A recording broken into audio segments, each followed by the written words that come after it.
Assalamualaikum warahmatullahi wabarakatuh. Berjumpa lagi bersama pecinta bola sejati. Apa kabar sahabat pecinta bola sejati? Semoga hari ini kita selalu dalam lindungan Allah Subhanahu wa taala. Hari ini saya akan membagikan video pernyataan federasi kontradiktif dengan pernyataan pelatih tentang pemanggilan pemain timnas U23. Untuk mengikuti informasinya lebih lanjut, mari kita simak videonya bersama-sama. Bung Harpa, Coach PK kan mengatakan bahwa pemain yang dia ingini adalah pemain yang punya menit bermain. Ini harus didasari nih, Van den Berg juga ngomong seperti begitu. Tapi ini kontradiktif dengan keputusan dari federasi. Ya, jadi gini, ini kan satu pernyataan di awal yang akhirnya menjadi tolak ukur kita setiap ada pemanggilan pemain. Jadi selalu kita lihat, oh ini kok menit mainnya nggak bagus atau jelek, kok dipanggil gitu. Nah, waktu kita kalah lawan Jepang, post match itu saya sempat bertanya dengan dia langsung. Saya bilang, Anda waktu itu mengatakan, sebelumnya H-1, jadi press conference H-1. Anda mengatakan setiap memanggil pemain, Anda mengatakan selalu melihat minute play. Apakah itu masih berlaku? Sebenarnya kesempatan buat dia, saya tanya seperti itu, untuk katakanlah sebenarnya Anda tuh nggak perlu ngomong begitu. Dan akhirnya dijawab memang. Pada dasarnya saya juga intinya melihat siapa yang bisa berkontribusi ke tim nasional. Nah, that's it, selesai itu. Udah nggak ada lagi gonjang-ganjing seperti itu. Nah, terakhir Van den Berg ngomong seperti itu lagi. Dan menurut saya nggak perlu. Menurut saya, kalau sebagai pelatih ya bilang aja, saya akan memilih siapa pemain yang terbaik, yang siap, yang sehat, dan bisa memberikan yang terbaik untuk timnas. That's it udah. Karena ukuran memilih pemain itu kan ada yang subjektif, ada yang objektif. Objektif ya tentu kita lihat dari performanya. Subjektif mungkin, oke, dia mungkin nggak bagus, tapi kalau sama saya dia mainnya ngotot. Dan selalu, contohnya tuh Hapner sebenarnya. Hapner itu kan kalau walaupun dia di Wolverhampton, dia mainnya di U21, tapi setiap main dengan timnas selalu total. Atau Marcelino Ferdinand lah, dia hanya dapat 2 kali caps bersama Oxford United, tapi kalau di timnas bagus, ya nggak ada masalah gitu. Nah, akhirnya pernyataan-pernyataan yang nggak perlu itu akhirnya menyandra mereka kan. Orang selalu bertanya, nanti kalau misalnya Jens Straven lah, misalnya di Dordrecht dia kan nggak main di tim utama kan. Nah, kalau dia pakai pernyataan itu kan jadi bumerang buat Van den Berg gitu. Jadi agak sangat disayangkan, menurut saya udah selesai nih masalah Kluivert, tapi kemudian Van den Berg mengulangi hal yang sama gitu. Walaupun buat saya sebenarnya ya udahlah, yang penting nanti kita lihat itu udah dipilih sama Van den Berg, prerogatif dia, nanti main kita dukung, ya kalau menang ya kita apresiasi gitu loh. Karena pasti nggak mungkin 100% permainan di klub dengan di tim nasional itu linear. Pasti ada aja yang kebalikannya. Ada yang di tim nasional jelek tapi di klub bagus dan sebaliknya. Nah, Bung Ropan, 23 pemain U23 dengan jumlah pemain yang sekarang masih 28 ya? 25 sekarang. 25 sekarang. 25. Apakah syarat itu terpenuhi dari mungkin berkurang lagi menjadi 21 atau 23 terakhir. Maksudnya jam bermainnya itu. Iya. Kalau untuk pemain muda ya saya pikir mereka adalah pemain terbaik yang sudah dipilih. Tapi kalau jam bermain kan masih menjadi tanda tanya. Kalau mereka yang bermain di Liga 1 pasti minim dong. Kebanyakan cadangan ya. Banyak cadangan. Kalau bicara di situ kan. Tapi kita nggak bisa. Misalnya siapa, Bung? Ya. Cadangan. Misalnya banyak kan pemain yang bisa dikatakan. Kalau Victor Dektan sebenarnya oke, dia sering dimainkan di PSM. Ya, kalau pemain belakang si Donitri ganti-gantian. Kalau Kadet main, udah mulai main ya. Ferrari juga masih bisa oke. Arkan Fikri main di Arema masih oke. Iya kan, Papahan juga di Borneo masih oke.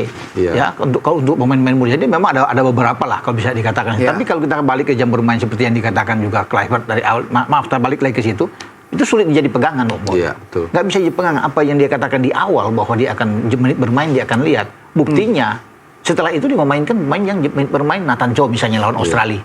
Kan dia nggak bermain di Swansea. Iya kan? Rafael Struijk tidak mendapatkan tempat, dia mainkan kan di starting 11. Betul.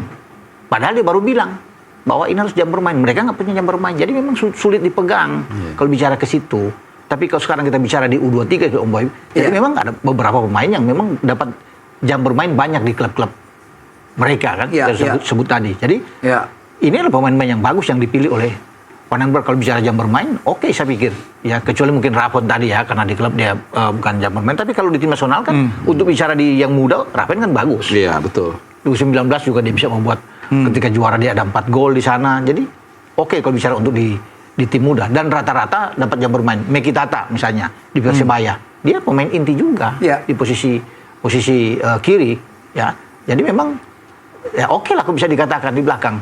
Ya, Robbie Darwish masih sering mendapatkan jam bermain juga kan, walaupun ganti-gantian. Kakang juga masih di Persib masih dapat jam bermain yang baik, Boy. Itu bisa di sini.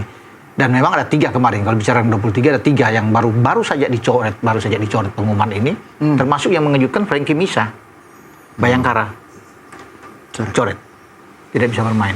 Kalau 2 lagi misalnya Ahmad Wadil dari Malut United ya oke lah dia dicoret. Rahmat Syawal PSIS Semarang. Ya oke lah, tapi Frankie Misa saya pikir agak mengejutkan juga. Oh ini pemain bagus kalau dari kiri kan, tapi mungkin karena padat di kiri. Karena ada milih, ada Donitri, ada Tata di sana. Jadi memang Donitri udah nggak kegeser. Nah ini menarik kan, U23 kan pasti Bung Harpa juga mengamati kan. Pemain-pemainnya Van den Broek sangat happy, sangat yakin. Dia yakin itu, percaya diri. Nah, menurut pengamatan Bung Harpa bagaimana U23? Lawan kita mungkin 2 tidak terlalu susah, tapi ada Malaysia nantinya. Iya, sebenarnya kalau dari waktu persiapan sih lumayan panjang ya. Pemilihannya juga sudah disortir sedemikian rupa, sampai ada beberapa posisi tadi sudah dijelaskan oleh Bung Ropan, dia harus memilih terbaik dari yang terbaik gitu loh. Cuman mungkin Van den Broek ini kan belum lama ya menangani tim nasional U23. Artinya bukan yang sudah bertahun-tahun seperti dulu Sintayong ya. Jadi kedalamannya, pemahaman dia akan setiap detail pemain kita belum tahu. Saya tidak bilang jelek ya, tapi kita belum tahu.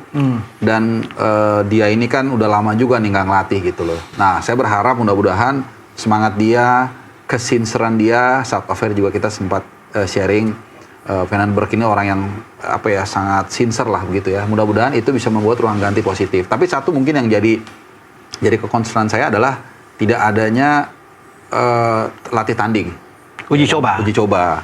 Ya, meski tidak ada ukurannya di situ ya. Iya, menurut saya tetap perlu lah gitu ya, entah lawan tim universitas atau apa gitu. Tadinya saya berpikir sebenarnya ya, mungkin nggak semua setuju. Main aja di Piala Presiden. Nah, Bung Roman bisa baca pikiran saya. Meskipun biasanya, menurut saya why not gitu loh. Dan selain ada lawan yang luar biasa tangguh, ya kan ada Oxford itu kan levelnya kan tinggi. Betul juga. Kemudian juga ada Port FC. Port FC itu luar biasa 2 kali menang loh lawan tim lokal. Artinya kualitasnya intinya kualitasnya di atas U23 itulah.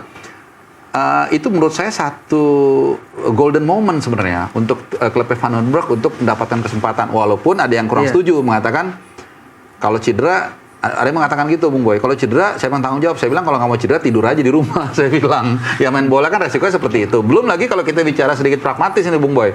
Ada duit di sana lumayan cuannya kan.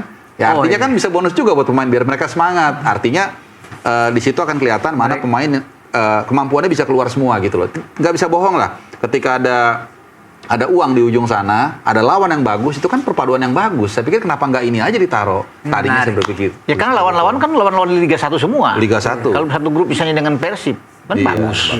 Atau dengan Dewa misalnya. Kan satu grup itu bagus. Kita break lagi, Bung Harpa, Bung Ropan. Sudah kita kembali. Nggak kerasa ya? Nggak terasa kan? Sur kali ngomongnya kan? Kita kembali setelah pariwara berikut ini, tetaplah di Sportcast.